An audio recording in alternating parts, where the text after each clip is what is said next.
Так, сәлем достар. Тағы да мына бәрін жауып тастаймын артық инструменттерді. Достар, біз алдыңғы сабақта жалпы React Routerмен танысқан болатынбыз, иә. Бұл библиотеканың негізгі мақсаты біз не деп айттық? Сайттағы навигация жасау үшін, иә. Енді бір сайттан екінші сайтқа көшу үшін, навигация жасау үшін, немесе бұны былай терминмен айтатын болса, роутинг деп атайды. Навигацияны негізі роутинг деп атайды. И бұл жерде тағы да бірнеше терминдармен тоқталғым келіп тұр. Әр нәрсені өзінің атымен атаған абзалырақ негізінде. Басында қиын болады, әрине. Біз роутинг деп нені білеміз? Роутинг деген нәрсе жалпы ол маршрутизация деген сөз. Маршрутизация деген не ол? Навигация деген сөз. Навигация деген сайттан бір беттен бір беттен екінші бетке көшу деген сөз жалпы көретін болсаңыздар. Ол ағылшын сөзі, роутинг деген сөз. Орыстар кейде жазған кезде документация тоже роутинг деп жазып кетеді орысша. Енді екінші термин ол бізде роут деп аталады, немесе маршрут деп аталады. Қазақша жол, иә. Сізде әрбір парақша, иә, әрбір парақша ол роут болып есептелінеді. Мысалы, мынау, иә. Қарасаңыздар, мына жерде бұл өз бетінше маршрут, өз бетінше роут. Сөйтіп, біздің айтқанда роутинг, маршрутизация бірнеше жолдан тұрады. Біздің сайтымызда жұмыс істеу үшін былай қарасаңыз бірнеше жол бар, ссылкалар бар.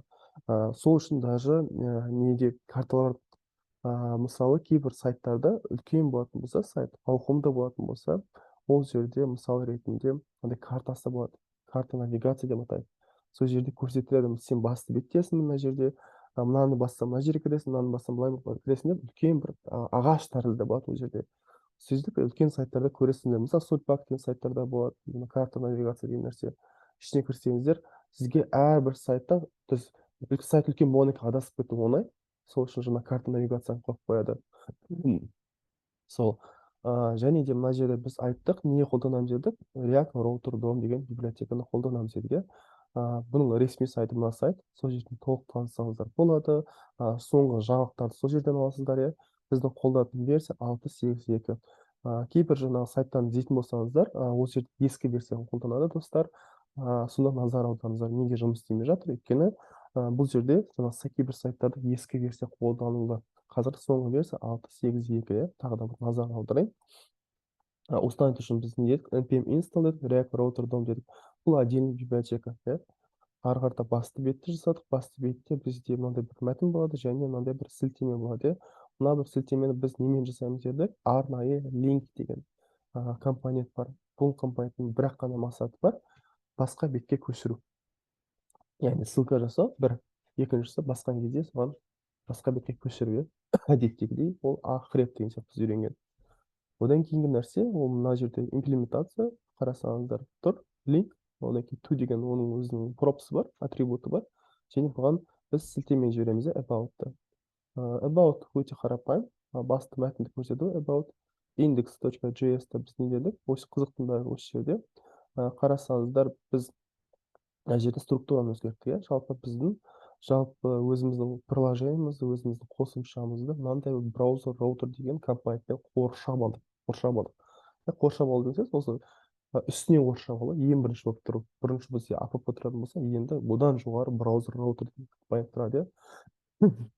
Одан кейін routes деген нәрсе бар, маршруттар деген сөз, одан кейін маршрут деген сөз. Әрбір маршрутты біз сипаттадық. Бізде қандай парақ болатын болса, қандай бет болатын болса, жалпы соны бәрін сипаттаймыз осында, достар. Қарасаңыздар, басты бет деген сөз мұны, және оған апаратын компонент, app, яғни басты беттен өтетін болсақ, біз мына бір компонентті шақырамыз деген сөз. Ары қарай about деген бетке біз өтетін болсақ, мына жерде мысалы, бізде мына бір компонент шақырады, нәтижесінде біз about-тағы мәтінді көреміз, рендерингті көреміз. Ары қарай жүреміз, link to дедік, сосын мына жерде сұрақтар қойған болатынбыз, Ары қарай жалғастырамыз бүгін тақырыпты, өйткені бұл React Router DOM әлі де көп нәрсесі бар үйренетін. Біз негізгісімен танысамыз жалпы. Сосын өздеріңіз жаңағы бізде оның детальный түрлері бар, күрделі тақырыптар бар. Бұда мысалы nesting деген темалар бар, оларды енді үлкен қосымша жасаған кезде қолдану керек болады. Бұлай да қолдансаңыз болады, бар біліммен. Бірақ ана нені қолдану, күрделі тақырыпты қолдану, ол такой гибкость алып келеді. Так, біз қарастырмаған тақырыптар, бізде мынандай тақырыптар, ал егер мен мына about деген беттен, достар, артқа қарай қайтқым келсе ше, бір назад деген батырма болса ше, оны қалай істейміз иә бұл жерде? Ол үшін бізде about.page деген жерге біз мына жерге не істейміз? Так, мынаны аламыз да h1 дейміз. И мына жерге бір батырма жасап қояйық иә, дифпен. Соның ішінде бізде баттон бар иә. Баттонның ішіне мысалы артқа қайту иә, қайту. Біз жайлы неде осындай бір жасап қойдық. Қарасаңыздар, енді бізде не бар достар? Достар, енді бізде артқа қайту үшін немесе навигация жасау үшін бізде use navigate деген арнайы функция бар. Немесе оны hook деп атасақ болады React әлемінде. Бұл use не дедік біз жаңа navigate-терге. Қарасаңыздар, бізде осындай арнайы hook-ты тең функция деп жаттап алыңыздар. Иә, ешқандай сөз қорқыныш жоқ, бұл кәдімгі біз үйренген функция. Мында use navigate деген функция бар. Бұл функцияны міндетті түрде мына бір библиотекадан алу керек. Мына бір библиотекадан алу керек. Біз мына React Router DOM-ды қолданамыз, және бұл осы функция мына бір библиотеканың ішінде ғана бар. Яғни оны сіз React-тан іздеп жүрмеңіздер, иә. Енді бұл функция бізге не істейді, достар? Жауап қайтарады. Бұл жауап бізге бұл басқа бір функцияға сілтеме қайтарады. Navigate, қарасаңыз, функция орындалған екен басқа функцияны қайтарады. Navigate. Ол да болуы мүмкін. Өйткені мынаны орындайтын болса, бұл да тағы да функция қайтаруы мүмкін. Өйткені return-ға функция деп жазған болатынбыз, иә. Так, navigate дедік. Бітті. Енді бұл функция өте тамаша. Көп нәрсе атқарады. Бұл да мына линк сияқты біз үйренген жаңағы app.js-та біз үйренгендей, яғни келесі бетке өтуді тура осы навигациямен жасасақ болады, иә. Немесе артқа қайту керек болатын болса, осымен де қайтсақ болады, иә. Енді біз артқа қайту керек болатын болса, мына баттонға басқан кезде, батырмаға басқан кезде біз артқа қайт дейміз, иә. Яғни onClickті шақырып onClick. Енді onClickті мынандай бір функция жасап, анонимный және navigate дейміз, иә. Navigate біздің функцияны шақыру керекпіз. Бұл функция қарасаңыздар бірнеше атрибут қабылдайды. Ең бірінші қабылдау керек атрибут required, міндетті атрибут деп атасақ болады. Міндетті аргумент деп атасақ болады. Ол to. Яғни апаратын жол. Мысалы ретінде сізде басқа бір бет болатын болса, оны былай жазсаңыз болады, контакт деп жазсаңыз болады. Ол сонда осыған басқан кезде ана контакт деген бетке апарады. Ал біздің дәл қазір істеу керек нәрсе, яғни бір бет артқа жасау керекпіз, иә. Яғни біз басты беттен about қойдық қой. Енді кері қайт деген кезде ол артқа апару керек, бізді басты бетке апару керек. Ол үшін мысалы -1 дейміз достар. -1 деген сөз бұл таки алдыңғы бет деген сөз. Так, тестлейміз барлығын. npm start дейміз. Так, осындай басты бет деген бар. About-ға көшеміз. Артқа қайту дейміз. Артқа қайттық, иә. Тамаша. Қараңыздар. Міне. Біз артқа қайту навигацияның екінші түрімен таныстық. Ол мынандай бізде арнайы hook арқылы, use navigate арқылы навигация жасап үйрендік. Навигация дегенде тек қана алға емес, ол мағынада, тек қана артқа да жүре алады, иә. Бұл сол навигацияның ұғымына кіреді. Так, ары қарай бізде не бар? Так, одан кейінгі достар, мынандай тақырып бар әдемі. Бізде use params деген нәрсе бар. Мысал ретінде бізде айталық екі бет жасайық. Бізде movies деген бет бар. Raps дейін, мына жерде movies болсын, яғни фильмдер жазып қойын. Топ фильмдер. Так, и мына жерге бізде қазір санау. И және бізде не бар? Бір бет бар, иә. Оны movie деп қойсақ болады. Мына жерде movies болатын болса, көпше түрде фильмдер. Және movie деген сөз бір фильм деген сөз, иә. J6. Және бізде бір кино, иә. Мысалы жерде айталық бір кино бар. H1 осы фильм жайлы толық ақпарат, иә. Так, осылай істелік деп айтайық. Енді бізде мынандай бір жасайық, реально қылу үшін. Так, бізде API демей қойық, мынандай нәрсе жасасақ болады. Қазір айтамын сіздерге. Біз JavaScript-пен жасай берейік барлығын, сосын бұны ары қарай endpoint дейді. Бэкэндпен бірге бэкэндтен аламыз ақпараттар. Қазір ақпаратты фронтендте сақтайық барлығын. В идеале дейді былай қарасаңыз, бұл бэкэндтен келу керек та, бэкэндтен іздеп бізге қайтару керек. Мен дәл қазір көрсеткім келіп тұрған нәрсе бұл, яғни бізде фильмдер деген кезге кірген кезде мына жерде былай болады. Movies деген бізде арнайы бет болады. Бұл барлық фильмдер көрсетеді. Ал мен бір ғана фильмді көргім келетін болса, сол фильмнің идентификаторы, яғни ID-сін жазу керекпін. Мысалы, бір, яғни ол тізімнің ішінен бір деген ID-мен фильмді тауып, соны көрсету керек. Так, кеттік. Бірінші мына екі маршрутты, екі роутты біз тіркеу керекпіз. Жасағаннан кейін оны міндетті түрде тіркеу керекпіз. Index.js-қа барамыз, біз үйренгенде мына жерде роут, ары қарата бұны жауып тастайық сразу. И бізде мына жерді қарасаңыздар, паз деген бар. Біз не деп айттық? Бұл movies дедік. Және элемент деген кезде не дедік біз? Бұл кәдімгі біздің компонентті орындау өттерімізде movies page. Енді екіншісінде тура осылай жасаймыз. Бірақ мына жерге біз не жазу керекпіз? ID деген нәрсені өзгертіп, қарасаңыздар, бізде ID деген күнде өзгеріп тұрады ғой, әрдайым өзгеріп тұрады. Бір болуы мүмкін, екі болуы мүмкін, 23 болуы мүмкін деген сияқты. Сол себепті бұл динамический болды, және бұны достар өзгеріп тұратын болғандықтан бұны параметр деп атайды достар. Мынау кәдімгі сілтеме болатын болса, толықтай, яғни жол болатын болса, осы роуттың. Ал мынаны одан кейін нәрсені оны параметр деп атайды. Оларды параметр, өйткені олар әрдайым өзгеріп отырады. Мысалы қарасаңыздар, мен төртінші фильмді маған көрсет деп жатырмын, төртінші фильмді көрсет. Және де тағы да мен параметр қоса аламын. Мысалы ретінде сол фильмнің актерларын көрсеткен. Ол басқа бет болуы мүмкін. Осы фильмге қатысқан толық актерлардың тізімін көрсете. Және тағы да былай жазу мүмкін, екіден, және сол фильмге қатысқан екінші актерді маған көрсете, екінші рөлде, негізгі рөлде қатысқан актерді көрсете мүмкін. Тағы да былай жазу мүмкін, университет кете беру да мүмкін. Қарасаңыздар, бұл осы оқыған актердің университеті деп, қарасаңыздар, мынау барлығы бұл динамический тұрғыдан бұл параметрлар болып есептелінеді. Яғни қайсы өзгеріп тұратын болса, сол достар соны параметр деп атайды. Так, 4. Енді бұны жалпы React-та қалай жасау керек? Біз мына жерге 2 деп жаза алмаймыз. Өйткені біз өзгеріп тұрады ғой.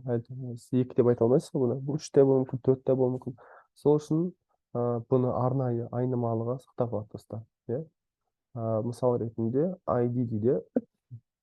Бірақ React мынаны түсінбейді әлі параметр екен. Мен қазір movies ID деп жазатын болсам, осы сайтқа кіреді. Бірақ бұл сен енді динамический деп айтуың үшін, бұны параметр деп айту үшін, сен оның алдына хост нүктені қойып бересің. Сонда React мына 2 деген нәрсені, мысалы ретінде жазған нәрсені бұл қалай істейді? Бүйтіп movies /2 дедік, ол келеді, мына ол таптым дейді, таптым дейді. Енді мына жерде 2 деген нәрсені ол мынаған сәйкестендіреді. Жақсы дейді. Енді бізде ID деген айнымалы 2 деген мән болады. ID деген айнымалды 2 деген айнымалы. ID деген айнымалы 2 деген мән болады. Ары қарай бізде достар ол movies деген мына бір бетті не істейді? Шақырады. Шақырады. То есть movie деген бетті, бір ғана бетті шақырады. Ол көрсетеді. Осында бір әдемі не бар? Трюк бар. Так, енді не істейміз достар? Так.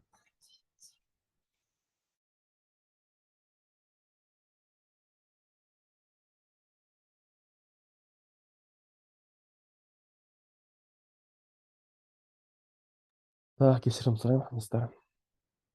Қызым қасымда. Так, енді бізде 2 бет жасадық, және оларды міндетті түрде тіркедік роутингке, өзіміздің маршрутқа. Және оларға біз жол бердік. Енді жол беруде де мынандай біз параметрлер қолдандық. қос нүкте және ID дедік. Ары қарата біздің компоненттерді шақырдық. Так, дайынбыз. Все, супер. Міне, оңай. Ары қарай енді бізде мен бүйтейін. Мына жерден визуалды тұрғыда деп айтқан болатынбыз. Былай жасайын. Мына жерде сыртқа қарай cons movies дейін. Фильмдер болсын, иә, бізде. ID бір болсын. Title. Так. Қандай фильмдер бар екен? The Game of Thrones, иә. Осындай болсын, қысқаша, иә. Немесе былай айтайын. Даже бізде кейбір нәрсені іздегіңіз келетін болса, мен естіліп отырмын, достар? Иә, ағай. Все, супер. Менде бүгін осындай жатыр. Movies, data, JavaScript деп іздейтін болсаңыз, мүмкін бізге беретін шығар бір ақпаратты. Менде Google бүгін демалысқа кетті, суббота ғой. Қара. Шаршады, апта бойы жұмыс істеп. Осылай болып тұр бүгін. Жақсы. Жасай берейік. Ойдан шығарып отырық фильмдерді. Және екінші фильм бар деп айтайық. Так, қандай фильмдер бар екен? Фильмдер есіне түспей қалады. Осындай кезде фильм айтасыздар ма, достар? Бір-екі фильм айтып жіберіңдер. Мен жібердім ғой. Мен осы жіберген примерді ала берді істей алдым да. Қандай болды фильм ол жерде? Бір нәрсе Шоушенка ұмытып қалдым қалай еді.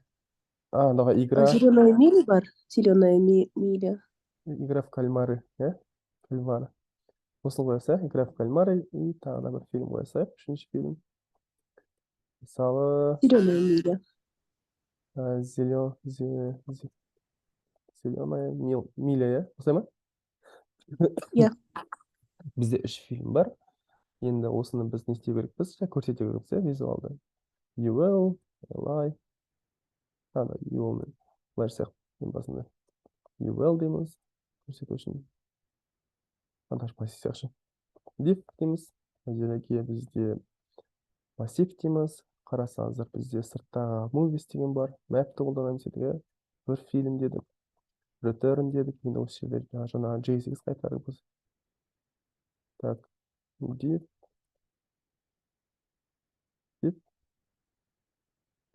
Мына жерде енді A2 деп алайын. Ары қарата бізде бір фильмнің тайтлы және бізде мына жерде не болсын, div деп алсайын тоже. Бір фильмнің бізде ID-касын көрсетеді. MID.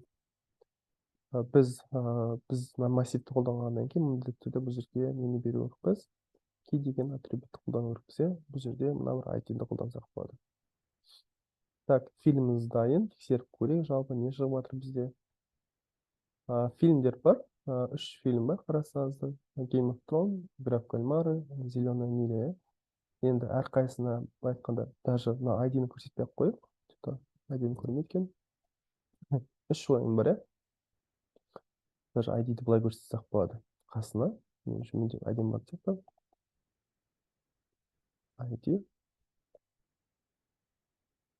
3 фильм бар, супер.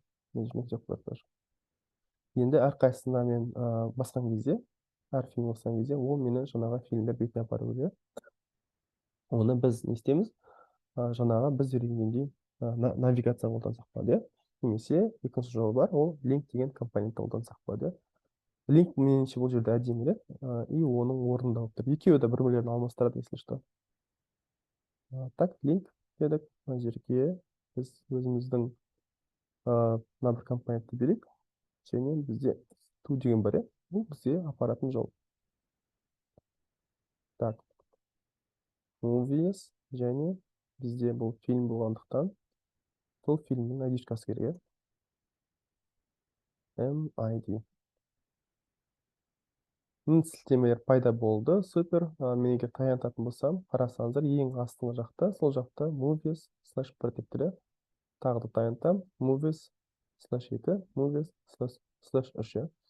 Бұның барлығы, қарасаңыздар, link деген компонент бізде JavaScript-ге домға түскен кезде бұл link деп көрінбейді, достар. Мүлдем қараңыздар.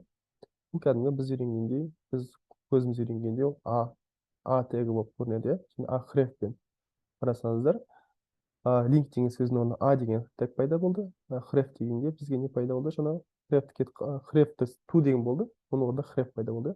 Ары қарай барлығы бірдей. Енді бір фильмге басқан кезде қарасаңыздар, жаңағы фильмге өшемде. Міне movies slash бір басам, movies slash иә. Тура осылай. Енді біз мына бір фильмді көрсету ғана болады. Мен былай істесем болады. Мына бір фильм бізде бэкэндтен келген сияқты, просто экспорт жасайын, movies болды. Чтоб басқа жерден қолдану үшін. Енді мен мына фильмді қағып алу керекпін ғой. Енді мына бір ID-шканы қағып алдық. Біз не дедік? Мына бір деген нәрсе ID деген айнымалы сақталады дедік.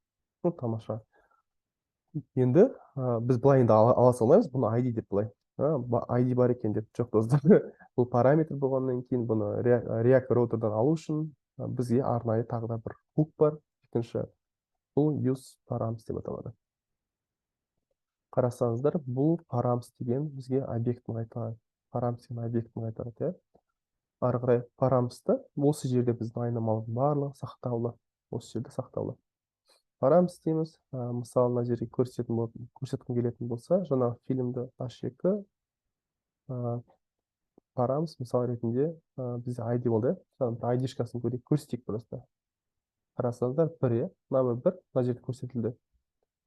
Келесі мына бетке баратын болсам, бізде 2 деген мына жерде көрсетілді 2. Супер, бізде ID бар қолымызда.